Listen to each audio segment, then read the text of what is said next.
In this guide, I will be showing you guys how to fix WhatsApp stuck on loading and not opening properly. First up, check your internet connection. Make sure you have stable internet connection. You can switch between Wi-Fi and mobile data. Next up, restart your device. This will clear any temporary glitches that might be causing the problem. If that does not work, launch settings, go to general, click on iPhone storage. From the list of apps, find WhatsApp and launch it. Click on Offload app, confirm it. Likewise, in the Android device, press and hold on the app, select the option App Info, then go to Storage, then click on Clear Cache and confirm it. Next up, you can check for app update, launch App Store or Play Store, search for the app WhatsApp. Once app appears, if you find the option update, click on it and update the app to its latest version, as outdated versions can sometimes get stuck while loading. If the issue continues, check your device storage. Go to Settings, General, then iPhone Storage.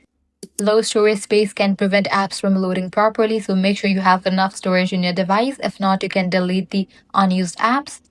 In some cases, WhatsApp servers might be temporarily down, so you can check that. Launch your preferred browser. Navigate to website like Down Detector, search for WhatsApp. If there are any issues, you will need to wait until the problem will be resolved from the end.